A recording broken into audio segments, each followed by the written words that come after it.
Alright, so I'm going to be doing a video to show off Byzok, I guess. Now, I mentioned him casually in the previous video, as well as Stage 2, which I'm going to play through in this video. But as I said in the previous video, I was not going to play as him in that one, as to give people who were going to actually download the game, you know, the ability to experience him firsthand instead of me spoiling his moveset.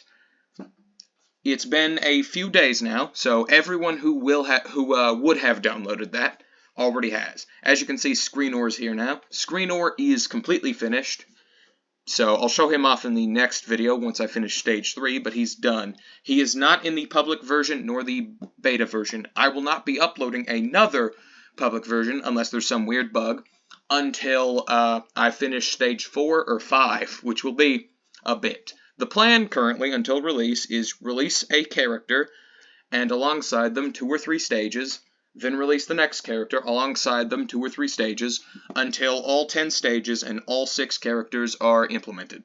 Yes, I'm shooting for 10 stages again, but whatever. Stages in this game visually reuse a lot of the same assets, so that's less of a concern, but yeah. These are the 4 characters. That's why Screenor's been moved over, to make room for the other 2 characters I have not implemented yet. I don't know what they're going to be, but one of them has to... One or two of the... I have a vague idea of what one of them has to be moveset-wise, as these guys fill specific niches. Anyway, going to go ahead and show off Byzok. So Byzok is the well, actually, let me go to his screen here. So Byzok is the tankish character. There is his description.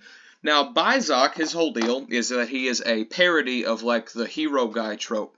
He is the only one of these characters who isn't a villain, as of now at least. And Byzok's whole deal is, okay, so the Takeover roster, all of these guys are failures in some way. Usurper, pretty obvious how he failed. Aguna, yeah. Screenor, if you know Rise 2 lore, tried to overthrow Vodokar and failed, and is chained up in the room directly outside Vodokar's room, so that's neat, I guess. Byzok's a failure in the sense that he's stupid. There's his description if you want to read it. Anyway, he is the slowest character, has the most health, does the least damage, kind of, we'll get to that, and jumps the second highest. So Byzok doesn't actually do the least damage, it's just that his moves, the way they work, his DPS will be the slowest, even though each individual move does not do the lowest. That's essentially his whole deal. He jumps higher than Usurper, but lower than Aguna. His walk speed is the slowest, and here are his moves. He has an uppercut move, which is his secondary skill, which would work like a basic for any other character, and it does a significant amount of knockback and damage. It is his most powerful move, obviously.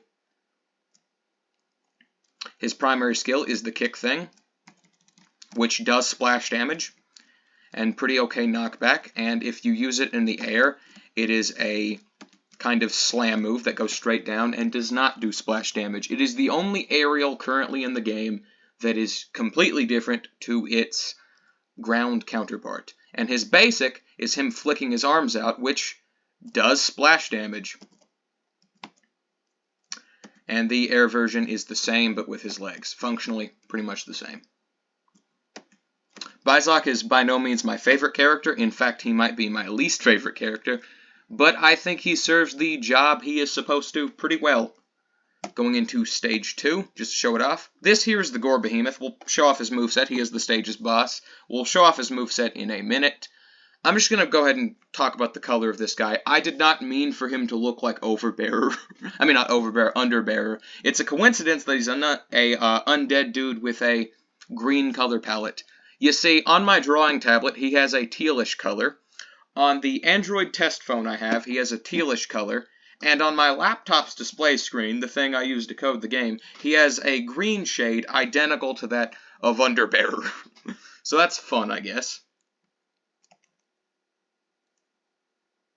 I don't know what he's going to look like on this recording. If it's just straight up recording my computer's display and all of the stuff, or if it's recording the program specifically. We'll see how it comes out when it goes live on YouTube, but whatever. Anyway, the city...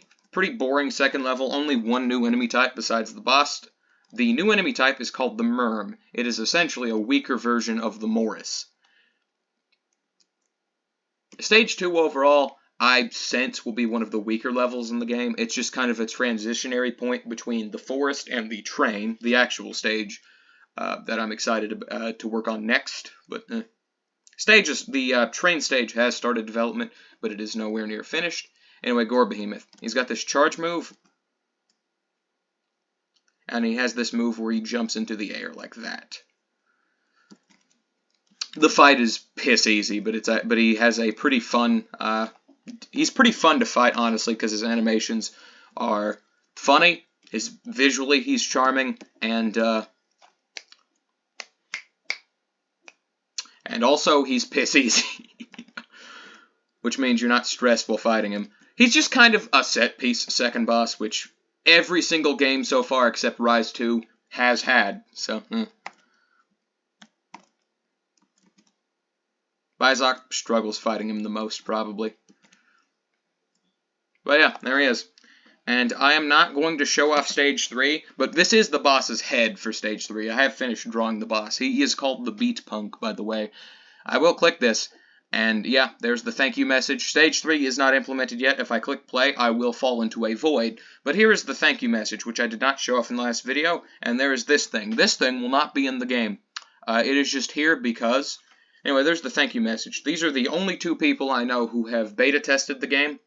I am not aware if anyone else has, but these are the only people that I know for a fact have. And this, by the way, is actually in the public version, and they were the only 2 people I knew who played the game before the public version released. So,